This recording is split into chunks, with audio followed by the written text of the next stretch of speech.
Welcome friends, knowledge ভার্সেটাইলে সবাইকে স্বাগত জানাই।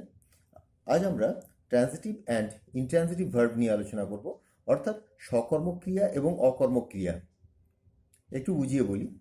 যে ভার্বের পর অবজেক্ট বসাতে হয় তার অর্থ সম্পূর্ণ করার জন্য তাকে ট্রান্সিটিভ ভার্ব বলে, অর্থাৎ সকর্মক ক্রিয়া যার কর্ম রয়েছে। এবং যে ভার্বের পর অবজেক্ট বসাতে হয় না তার অর্থ সম্পূর্ণ করার জন্য তাকে অকর্মক ক্রিয়া বলে, অর্থাৎ ইনট্রান্সিটিভ ভার্ব। চলো মূল আলোচনায় এসে বিস্তারিত জানি।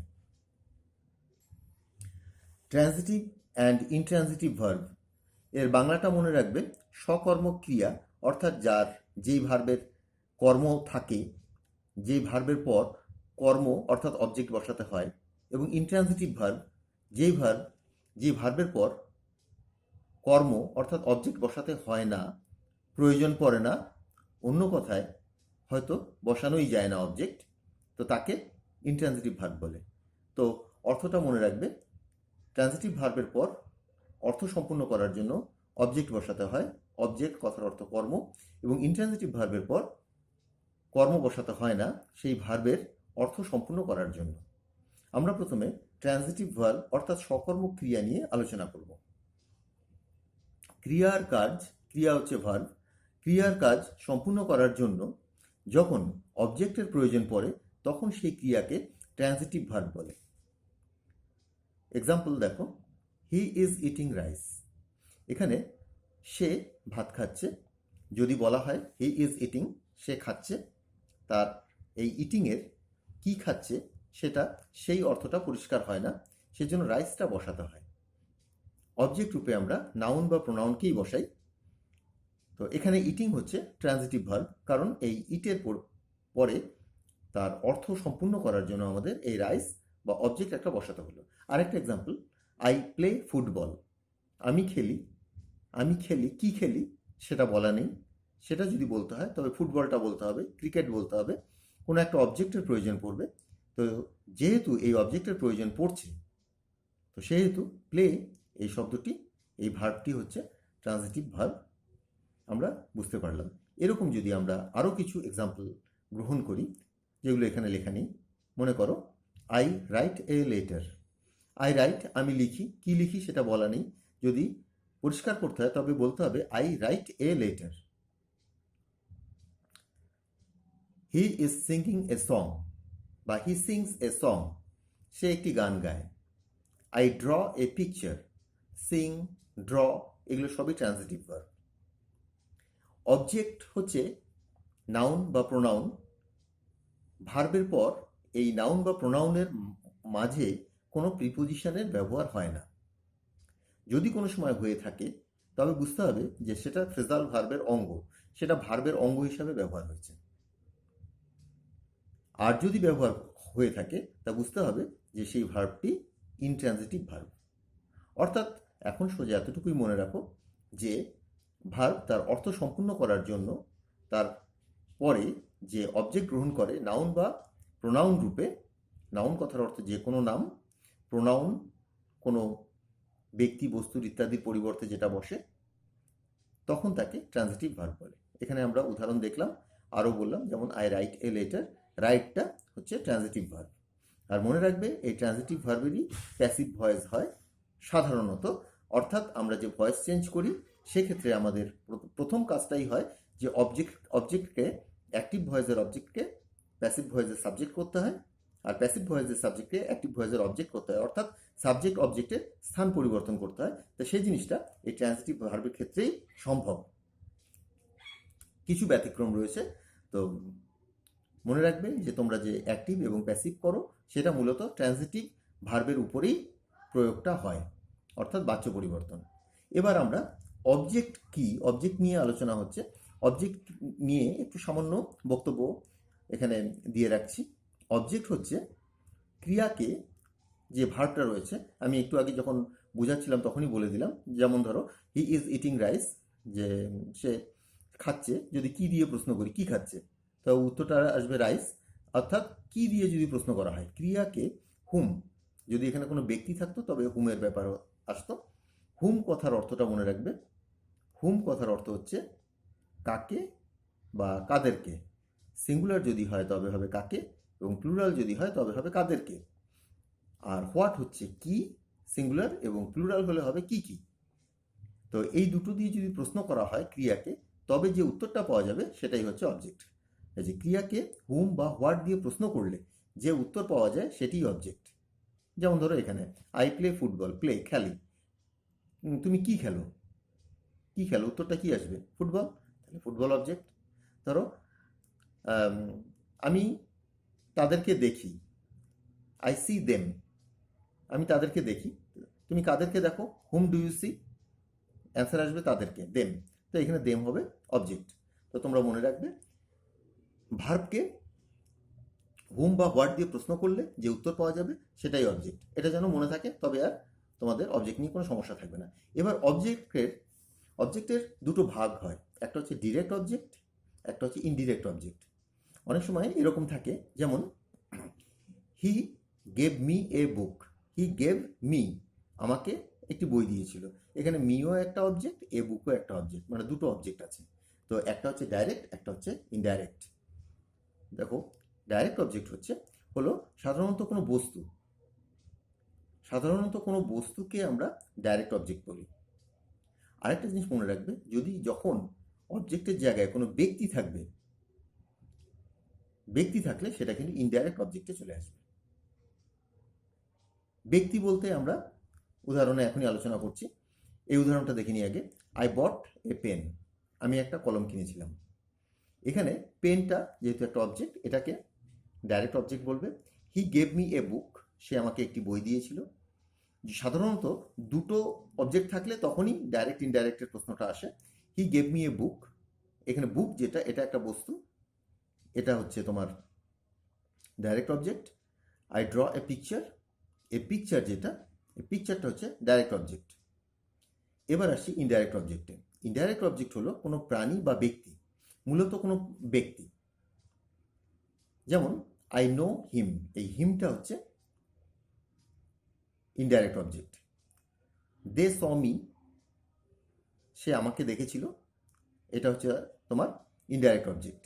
কিন্তু তুলনা যখন করতে হবে যে একটা বস্তু একটা ব্যক্তি, এই দুটোর ক্ষেত্রে আমাদের কিন্তু ভার্বের পর প্রথমে ব্যক্তিকে বসাতে হবে, তারপর হচ্ছে বস্তুকে বসাতে হবে। এটা মনে রাখবে যে দুটো অবজেক্ট থাকলে প্রথমে তুমি ব্যক্তিকে বসাবে, তারপর বস্তুকে বসাবে। আবার বলছি, প্রথমে ব্যক্তি তারপর বস্তু, অর্থাৎ প্রথমে ইনডাইরেক্ট অবজেক্ট তারপর ডাইরেক্ট অবজেক্ট।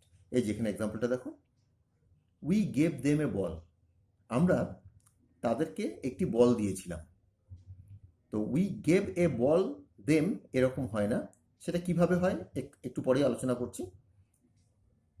তো আমাদের মূল কাজ যেটা, সেটা হচ্ছে প্রথমে ব্যক্তিকে যেটা নির্দেশ করবে যেই প্রোনাউন দিয়ে বা নাউন দিয়ে, এখানে কোনো নামও হতে পারতো, উই গেভ তপন এ বল হতে পারতো, তো সেটা হতো ইনডাইরেক্ট অবজেক্ট। ইনডাইরেক্ট অবজেক্টটা আগে বসবে এবং ডাইরেক্ট অবজেক্টটা পরে বসবে। তো মনে রাখবে যে যখন দুটো অবজেক্ট থাকবে তার মধ্যে যেটা প্রাণী ব্যক্তি সেটা ইনডাইরেক্ট অবজেক্ট এবং সেটা প্রথমে বসবে, এবং তারপর যেটা ডাইরেক্ট অবজেক্টটা বসবে। এবার দেখো, যদি ডাইরেক্ট অবজেক্ট আগে বসাতে হয় এবং ইনডাইরেক্ট অবজেক্টকে পরে বসাতে হয়, তবে কিভাবে বসাবে, এবার সেটা নিয়ে আলোচনা করছি। বাক্যে দুটো অবজেক্ট থাকলে প্রথমে ইনডাইরেক্ট অবজেক্টের মধ্যে মি থাকতে পারে, হিম থাকতে পারে, আর থাকতে পারে, দেম থাকতে পারে, কোনো নাউন অর্থাৎ কোনো নাম থাকতে পারে, কমন নাউন, প্রপার নাউন, যাই হোক থাকতে পারে। তো প্রথমে ইনডাইরেক্ট অবজেক্ট বসাবে, মনে রাখবে প্রথমে ইনডাইরেক্ট অবজেক্ট বসবে, ভুল যেন না হয়, পরে ডাইরেক্ট অবজেক্ট বসবে। ডাইরেক্ট অবজেক্টের মধ্যে আমরা কি পাই, কোনো বস্তু পাই।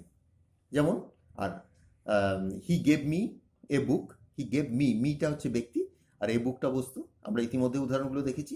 যদি এর উল্টোটা করতে হয়, অর্থাৎ প্রথমে বস্তু বসিয়ে পরে ব্যক্তি, তবে তোমাদের একটা টু বসাতে হবে। এই যে উল্টোটা করতে হলে টু এর ব্যবহার করতে হবে। কিভাবে করবে, he gave me a pen, এটা হচ্ছে প্রথমে ইনডাইরেক্ট তারপর ডাইরেক্ট অবজেক্ট। যদি এটাকে উল্টো করে দাও, কিভাবে বলবে, he gave a pen to me, he gave a pen to me, একটা টু এর ব্যবহার করতে হবে তোমার ইনডাইরেক্ট অবজেক্টের আগে। তবে আমাদের বিষয়টা পরিষ্কার হলো যে প্রথমে ব্যক্তি বসবে তারপর বস্তু বসবে অবজেক্ট হিসাবে। যদি উল্টোটা করতে হয়, প্রথমে বস্তুকে বসাতে হয় এবং পরে ব্যক্তিকে বসাতে হয়, তবে আমাদের একটা টু এর ব্যবহার করতে হবে। মনে রাখবে যেন ভুল না হয়। এরপর আসছি আমরা ইনট্রানজিটিভ ভার্বে। ইতিমধ্যেই আলোচনা হয়েছে ইনট্রানজিটিভ ভার্ব হচ্ছে সেই ভার্ব যেই ভার্ব তার অর্থ সম্পূর্ণ করার জন্য কোনো কর্মকে গ্রহণ করে না, কোনো অবজেক্টকে গ্রহণ করে না। ক্রিয়ার কাজ সম্পূর্ণ করার জন্য, আমি ডেফিনেশনটা বা সংজ্ঞাটা পড়ছি, ক্রিয়ার কাজ সম্পূর্ণ করার জন্য যখন অবজেক্টের প্রয়োজন পড়ে না তখন সেই ক্রিয়াকে ইনট্রানজিটিভ বা অকর্মক ভার্ব বলে। বুঝতে পেরেছ? কোনো ক্রিয়ার পর যদি অবজেক্ট বসানোর প্রয়োজন না পড়ে অর্থ সম্পূর্ণ করার জন্য, তখন তাকে ইনট্রানজিটিভ বা অকর্মক ভার্ব বলে। যেমন দ্য বার্ডস আর ফ্লাইং, পাখিগুলি উড়ছে, এরপর দেখো তুমি কোনো অবজেক্ট বসাতে পারবে না। The birds are flying in the sky বলতে হবে, কোনো প্রিপোজিশন দিয়ে কিছু বলতে হবে, এরপর কোনো নাউন বা প্রোনাউন সোজাসুজি বসিয়ে অবজেক্ট রূপে রাখতে পারবে না। দ্য বয় ইজ লাফিং, ছেলেটি হাসছে, হয়তো বলতে পারবে দ্য বয় ইজ লাফিং লাউডলি, দ্য বয় ইজ লাফিং বিউটিফুলি, দ্য বয় ইজ লাফিং হিয়ার দেয়ার, এরকম বলতে পারবে, কিন্তু অবজেক্ট তুমি বসাতে পারবে না। ইনট্রানজিটিভ ভার্বের পর অবজেক্ট বসানো যায় না। কিছু কিছু ক্ষেত্রে এগুলোকে পজিটিভ ভার্বে পরিণত করে অবজেক্ট বসানো হয়, কিন্তু সেটা ভিন্ন। পজিটিভ ভার্বের ব্যবহার ভিন্ন, সোজাসুজি ইনট্রানজিটিভ ভার্বের পর অবজেক্ট বসে না। দ্য গার্ল ইজ স্মাইলিং, মেয়েটি হাসছে, তো হাসার পর তুমি কিছু বসাতে পারো, কোনো অ্যাডজেক্টিভ, অ্যাডভার্ব ইত্যাদি বসাতে পারো।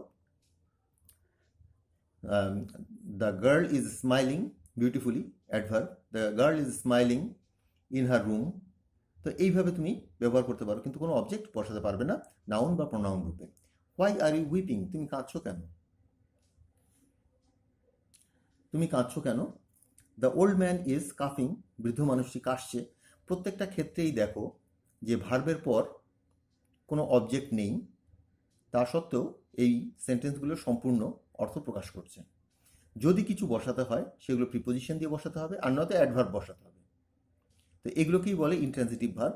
আর এই ইনট্রানজিটিভ ভার্বের যেহেতু কোনো অবজেক্ট থাকে না, সেই জন্য এই ভার্বগুলোকে, এই সেন্টেন্সগুলোকে অ্যাক্টিভ প্যাসিভ, এগুলো অ্যাক্টিভেই বলা চলে, প্যাসিভ করা আর যাবে না। কারণ প্যাসিভ করতে গেলে তোমাকে অবজেক্টটাকেই ধরে নিয়ে সামনে বসাতে হয়, সাবজেক্ট করতে হয়, তো সেটা যেহেতু সম্ভব না, সেজন্য এইগুলোর প্যাসিভ ভয়েস হয় না। কিছু কিছু ক্ষেত্রে প্যাসিভ ভয়েসের কিছু ব্যতিক্রমী নিয়ম আছে, সেসব ক্ষেত্রে হয়, তো সেগুলো যখন ভয়েস চেঞ্জ শেখাবো তখন সেগুলো নিয়ে আলোচনা করব। এবার আমরা কিছু ইনট্রানজিটিভ ভার্বের লিস্ট এখানে দিয়েছি, কিছু মানে অনেক ইনট্রানজিটিভ ভার্ব রয়েছে, তার মধ্যে কিছু list of some intransitive verbs. অর্থাৎ যেহেতু আমাদের ইনট্রানজিটিভ ভার্ব চট করে মনে পড়ে না, তাই এখানে কিছু ভার্ব আমরা দিয়ে দিয়েছি।